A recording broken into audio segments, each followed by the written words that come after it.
പാപയോനിയിൽ പിറന്നവളാണ് സ്ത്രീ എന്ന് പുസ്തകം എഴുതിയാൽ നിങ്ങൾ അംഗീകരിക്കുമോ? സ്ത്രീകളോട് എനിക്കൊരു ചോദ്യമുണ്ട്. പാപയോനിയിൽ പിറന്നവളാണ് സ്ത്രീ എന്ന് നിങ്ങളോടൊരു പുസ്തകം പറഞ്ഞാൽ നിങ്ങൾ അത് അംഗീകരിക്കുമോ ഇല്ലയോ? അംഗീകരിക്കുമോ? അംഗീകരിക്കാത്തവരുണ്ടെങ്കിൽ ഒന്ന് കൈ ഉയർത്താമോ? പാപയോനിയിൽ പെട്ടവൾ, സ്ത്രീകൾ മാത്രം, പാപയോനിയിൽ പെട്ടവളാണ് സ്ത്രീ എന്ന് പറഞ്ഞാൽ ആ പുസ്തകത്തെ നിങ്ങൾ അംഗീകരിക്കുമോ ഇല്ലയോ? അംഗീകരിക്കുന്നവർ കൈ ഉയർത്തണം.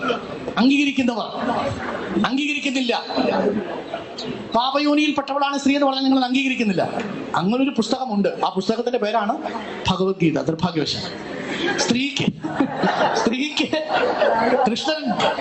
കൃഷ്ണൻ അർജുനോട് പറയുന്നുണ്ട്, അല്ലയോ പാർത്ഥ, നീ യുദ്ധം ചെയ്യുന്നില്ലെങ്കിൽ നീ അടുത്ത ജന്മം നീച പാപയോനിയിൽ ജനിക്കും എന്ന് പറയുന്നുണ്ട്. എന്നിട്ട് അതെന്താണെന്ന് കൂടി മനസ്സിലാക്കി കൊടുക്കുന്നുണ്ട്. സ്ത്രീ പിറന്ന, ദളിതൻ പിറന്ന പാപയോനിയിൽ നീ ജനിക്കും എന്ന് പറയുന്നുണ്ട്. ആ പുസ്തകം കയ്യിൽ വെച്ചുകൊണ്ടാണ് നമ്മൾ പറയുന്നത് നമ്മൾ അഭിമാനികളായ അന്തസ്സുള്ള സ്ത്രീകളാണെന്നാണ്. അതിൽ ഭഗവത്ഗീതയെ അദ്ദേഹം വളരെ നിന്ദ്യമായ രീതിയിൽ അവതരിപ്പിച്ചുകൊണ്ട് പറയുന്നു, ഭഗവത്ഗീത സ്ത്രീകളെ പാപയോനികൾ എന്ന് വിളിച്ചിരിക്കുന്നു. അത്രേ. നിങ്ങൾ എല്ലാവരും വായിക്കണം 9-ാമത്തെ ഗീതയിൽ. അവിടെ 3 ശ്ലോകങ്ങൾ കൂട്ടി വായിക്കണം. 30, 31, 32. അവിടെ ഭഗവാൻ ശ്രീകൃഷ്ണൻ പ്രചോദനം കൊടുത്തുകൊണ്ട് അർജുന ഊർജം കൊടുത്തുകൊണ്ട് പറയുകയാണ്, അർജുന, ജീവിതത്തിൽ എല്ലാം നഷ്ടപ്പെട്ട് നിരാശയുടെ അങ്ങേ അടിത്തട്ടിലെത്തിയാണ്, അതായത് ഇനി പ്രതീക്ഷയില്ല എന്ന് ഉള്ളൊരു ഘട്ടത്തിൽ വന്നാൽ പോലും പ്രത്യാശകൾ വിടരുത്. കാരണം ഇനിയും നമുക്ക് പിടിച്ചു കയറാനുള്ള ഒരു പിടിവള്ളി കിട്ടും. മറ്റുള്ളവരുടെ മനസ്സിൽ നടക്കുന്ന സംഘർഷങ്ങളെ അറിയണമെങ്കിൽ നിങ്ങൾ ഭഗവാൻ ശ്രീകൃഷ്ണൻ പറഞ്ഞ ഈ ശ്ലോകങ്ങളൊക്കെ ഒന്ന് പഠിക്കണം. അതുപോലെ തന്നെ ജീവിതത്തിൽ എല്ലാം നഷ്ടപ്പെട്ട് നിരാശയുടെ കൂപ്പുകുത്തി വീണാൽ പോലും ആത്മഹത്യയല്ല വേണ്ടത്. അതിൽ നിന്ന് പുറത്തു കടക്കാൻ വഴികളുണ്ട്. അതിനെന്താ വേണ്ടത്? അതാണ് ഇനി പറയാൻ പോകുന്ന ശ്ലോകങ്ങളിൽ കൃഷ്ണൻ പറയുന്നത്. അവിടെയാണ് കൃഷ്ണൻ ഈ എന്താണ് പാപയോനയ എന്നൊരു വാക്കുപയോഗിച്ച് നോക്കാം നമുക്ക്. ശ്ലോകങ്ങൾ ഇങ്ങനെയാണ്. അഭിചേസു ദുരാചാര ഭജതേ മാം അനന്യവ സാധുരേവ സമന്തവ്യ സമ്യക് വ്യവസ്ഥിതോ ഹി സഹ. ഇതാണ് 30-ാം ശ്ലോകം.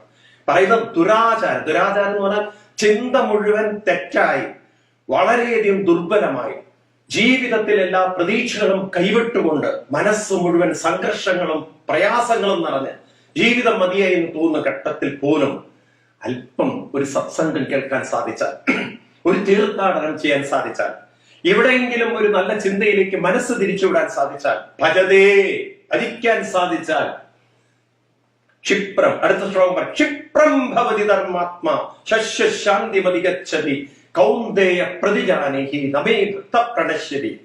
അർജുന, അല്പം ആ ഒരു മനസ്സിലൊരു വിവേകവും ഭക്തിയും വന്നാൽ, സത്സംഗവും വന്നാൽ, നല്ലത് വായിക്കാൻ സാധിച്ചാൽ, നല്ലത് ചിന്തിക്കാൻ സാധിച്ചാൽ, സംഗീതം കേൾക്കാൻ സാധിച്ചാൽ ജീവിതത്തിൽ മുന്നോട്ട് പോകാനുള്ള മാർഗങ്ങളും ആ പ്രശ്നങ്ങളിൽ നിന്ന് മറികടക്കാനുള്ള ഉൾക്കരുത്തും നേടിയെടുക്കാൻ സാധിക്കും. എന്തു വലിയ മനഃശാസ്ത്രമാണത്! ഭഗവാൻ ശ്രീകൃഷ്ണനെ പോലെ ഒരു സൈക്യാട്രിസ്റ്റ്, ഒരു സൈക്കോളജിസ്റ്റ്, ഒരു ഗുരു ഈ ലോകത്തിൽ ആരുണ്ട്? പ്രതീക്ഷ കൈവിടരുതെന്ന് പറയുന്ന ഭഗവാൻ ശ്രീകൃഷ്ണൻ. ഇനി പറയുന്ന ശ്ലോകത്തിലാണ് ഈ റിപ്പോർട്ടർ ചാനലിലെ ദുർവ്യാഖ്യാനം ചെയ്തിരിക്കുന്നത്. ഭഗവാൻ പറയുന്നു, മാം ഹിപ്പാർത്ഥ വിഭാഷത്യ ഏതിസ്യു പാപയോനയ. വളരെ ശ്രദ്ധിക്കണം.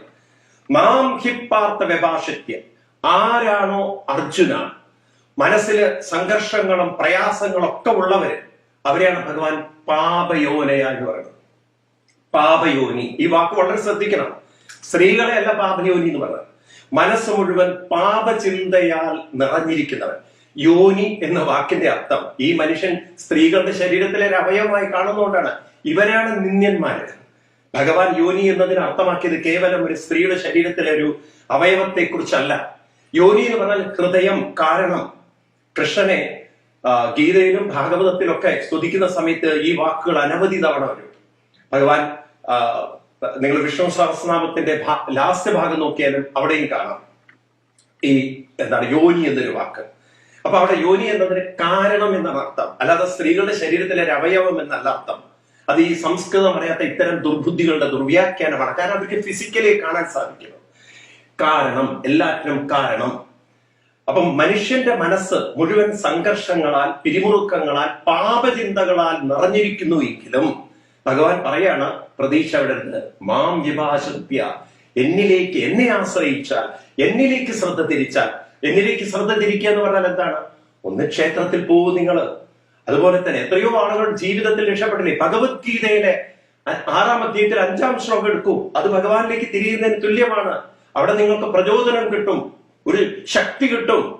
അതേപോലെ ഞാൻ പറഞ്ഞ തീർത്ഥാടനം, സത്സംഗം, ഏതെങ്കിലും വഴിക്ക് ഭഗവാനിലേക്ക് ശ്രദ്ധ തിരിക്കുക സാധിച്ചാൽ, അല്ലെങ്കിൽ നല്ലൊരു പുസ്തകം, സംഗീതം, നല്ല കൂട്ടുകെട്ട്, അങ്ങനെ നിങ്ങൾക്ക് സാധിച്ചാൽ ഏത് പാപയോനി, അതായത് എങ്ങനെയുള്ള ദുഷ്ടചിന്തകൾ നിറഞ്ഞവരായാലും, അത് ഇദ്ദേഹത്തെ പോലുള്ള റിപ്പോർട്ടർ ചാനലിലെ ന്യൂസ് റിപ്പോർട്ടറെ പോലുള്ള പാപയോനികളായാൽ പോലും അവർക്ക് പോലും ഇതിൽ നിന്ന് കരകയറാൻ വഴിയുണ്ട്. പിന്നെ കൃഷ്ണൻ പറയുന്നു, സ്ത്രീയ വൈശ്യ തഥാ ശൂദ്ര തേബിയാന്തി പരാം ഗതിം. ആ ശ്ലോകമാണ് അദ്ദേഹം മനസ്സിലാക്കാതെ പോയത്.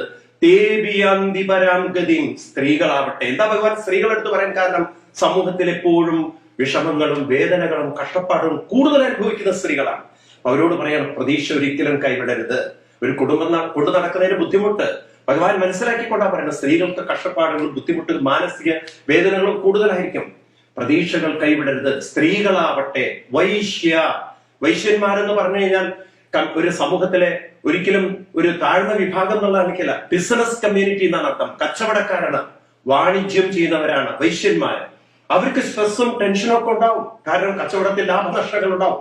അവരാവട്ടെ ശൂദ്രന്മാരെന്ന് പറഞ്ഞാൽ ഈ ദുർവ്യാഖ്യാനം ചെയ്യുന്നവർ ഒരു പക്ഷെ പറയും സമൂഹത്തിലെ താഴെത്തട്ടുള്ളവരെയാണ്, എന്താണ് ജാതിപരമായിട്ട് അവർ ദുർവ്യാഖ്യാനം ചെയ്യും. ഭഗവാൻ ശൂദ്രൻ എന്ന് പറഞ്ഞത് സമൂഹത്തിൽ ഏറ്റവും താഴെത്തട്ടിൽ ജോലി ചെയ്യുന്നത്. താഴെത്തട്ടിൽ ജോലി ചെയ്യാന്ന് പറഞ്ഞാൽ കൃഷി, അതുപോലെ തന്നെ മറ്റുള്ള കാര്യങ്ങളൊക്കെ ചെയ്യുന്ന ആളുകൾ, പശു തുടങ്ങിയുള്ള നമ്മുടെ സാധാരണക്കാർക്ക് ജീവിക്കാൻ വേണ്ടുന്ന കാര്യങ്ങൾ ചെയ്യുന്നവര്, അവരെ ശൂദ്രൻ എന്ന് വിളിക്കാൻ കാരണം അവരൊരിക്കലും ജാതിപരമായി താഴ്ന്ന ഒരു അവസ്ഥയിലല്ല വിളിച്ചത്. അതൊക്കെ പിന്നീട് വന്ന ദുർവ്യാഖ്യാനങ്ങളാണ്. ശൂദ്രൻ എന്ന വാക്കിന് മറ്റുള്ളവരുടെ ശോചത്തെ ദ്രവിപ്പിക്കുന്നവർ എന്നാണ് അർത്ഥം. അതായത് മറ്റുള്ളവരുടെ ജീവിതത്തിൽ ശോചം, ദുഃഖം, കണ്ണുനീരിനെ ദ്രവിപ്പിക്കുന്നവർ, ഇല്ലാതെയാക്കുന്നവർ എന്ന് പറഞ്ഞാൽ താഴെ തട്ടിൽ പണിയെടുക്കുന്നവർ പണിയെടുത്താലേ, കൃഷി ചെയ്താലേ, അതുപോലുള്ള മറ്റു കാര്യങ്ങളൊക്കെ ജോലി ചെയ്താലേ മറ്റുള്ളവർക്കൊക്കെ ജീവിക്കാൻ സാധിക്കുള്ളൂ. അപ്പൊ മറ്റുള്ളവരുടെ ദുഃഖം തീർക്കുന്ന, കഷ്ടപ്പാട് തീർക്കുന്ന ആളുകൾക്ക് വെയിലുള്ള കഷ്ടപ്പാടുകളുണ്ട്. അവരാവട്ടെ, അവർക്കൊക്കെ പ്രത്യാശകൾ നഷ്ടപ്പെടുമ്പോൾ ഭഗവാൻ ശ്രീകൃഷ്ണൻ പറയുന്നു, എന്നിലേക്ക് നിങ്ങളുടെ മനസ്സ് തിരിഞ്ഞാൽ നിങ്ങൾക്ക് മനസ്സിന് കരുത്തും മുന്നോട്ട് പോകാനുള്ള വഴികളും നിങ്ങളുടെ മുന്നിലുണ്ടാവും. അതുകൊണ്ട് ആരും പ്രതീക്ഷ കൈവിടരുത്.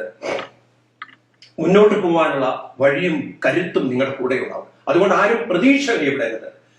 ഭഗവാൻ എല്ലാവർക്കും പ്രചോദനം തരുന്ന, പ്രതീക്ഷ തരുന്ന, പ്രത്യാശ തരുന്ന, കരുത്ത് തരുന്ന, മുന്നോട്ട് പോകാൻ വഴി കാണിക്കുന്ന ശ്ലോകത്തെയാണ് ഇത്തരം ദുർബുദ്ധിയായ റിപ്പോർട്ടർ ചാനലിലെ അവതാരകൻ ദുർവ്യാഖ്യാനം ചെയ്തിരിക്കുന്നത്.